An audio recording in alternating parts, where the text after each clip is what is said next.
So, when we talk about justice in our world, it's something that we've learned from a little kid. You know, when our brother got punished and we didn't, or we got punished and our brother didn't. I was hanging out with my brother this week, and you know, there's not much justice when it comes to kids. Yeah, you know, our parents tried to be very fair, but you know, Daryl always got the single room, Daryl always got the toys, Daryl always got the, you know, it just wasn't really fair. I grew up with this great chip on my shoulder about fairness. And we have to learn to deal with that, because life in this world is not going to be fair. We try to be. Our justice system tries to be fair.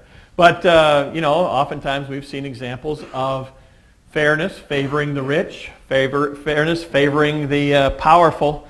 And the same is true in Jesus' day. As we approach the end of the book of Mark, we've got a couple weeks left in Mark, we know that the trials that Jesus went through, these formal trials that Jesus went through, were anything but fair. Mark recaps the verdict of the previous scene where the head high priests had come to the conclusion that Jesus was worthy of death. And they bind him securely to send him to Pilate. They bind him because they want to present this picture to Pilate of this vicious criminal who needs to be watched carefully. But they also bind Jesus because he has prophesied that they would. His words will come true, and we need to know that.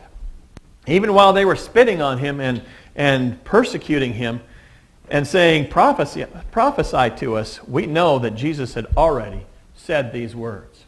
Now we're going to be looking at the charges against Jesus, and then we're going to be looking at this man Barabbas, and finally at the soldiers as they react to what Jesus has to say. Now, the Romans didn't really interfere in local government unless they thought they had to. And when they thought they had to, you really didn't want to get in their way because they killed you. That's their solution to every problem.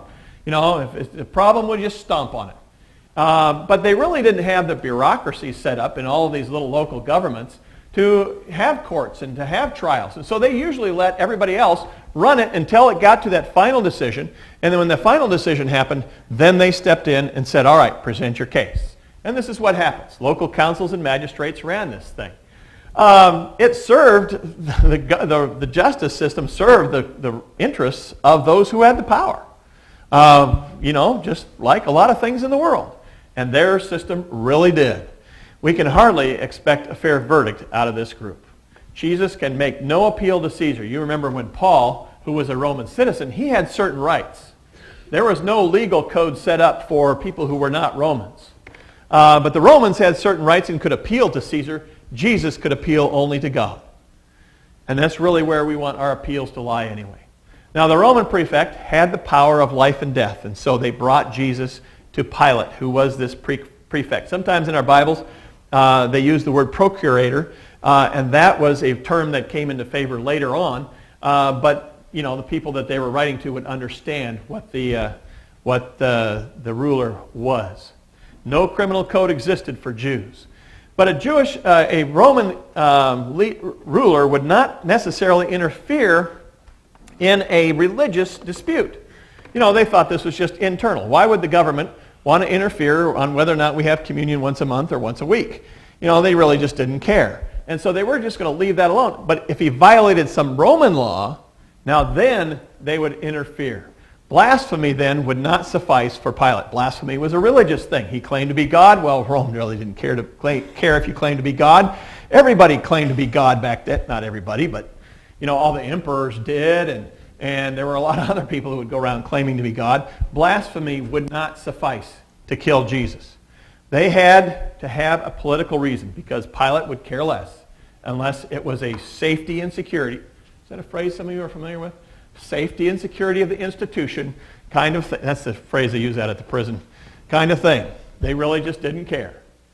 So they bring to him this charge. Are you the king of the... He claimed to be king of the Jews. And so Pilate asks, are you the king of the Jews? Well, if Jesus claims to be king, he's guilty of a political crime. Okay? Then he would be guilty. Then Pilate would step in. So Pilate asks him this question, are you the king of the Jews? sending him to Pilate also in those chains, as I said before, insinuates that Jesus is somehow guilty of revolution. He is a king who's going to cause you trouble. He's a king that's going to be a threat to public order.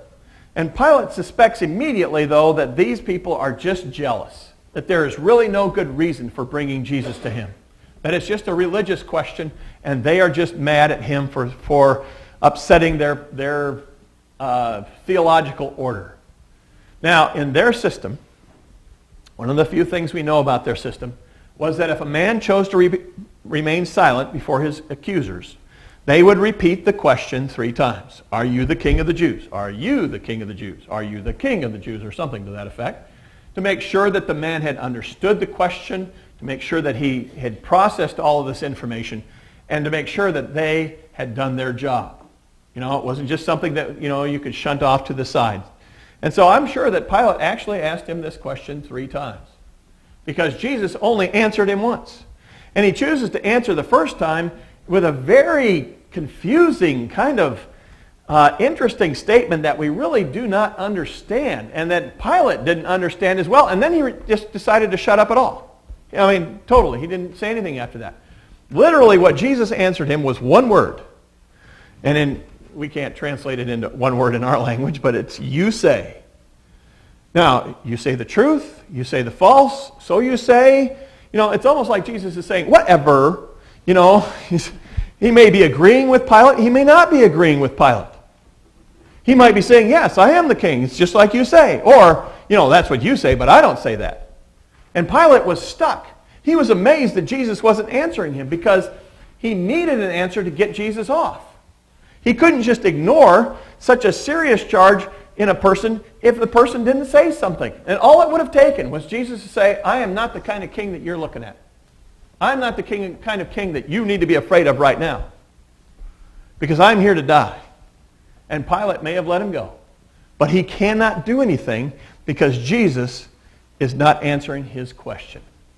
He leaves it to God to answer the charges that are brought before him. And even after God acts, many people are blind to what Jesus did. We need to decide what Jesus does in our lives. Does he die for our sins? Is he the kind of king that controls our life?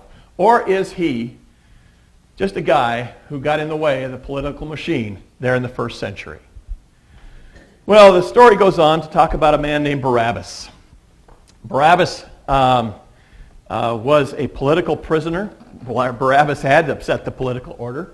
It wasn't unusual for the people of the time to participate in trials.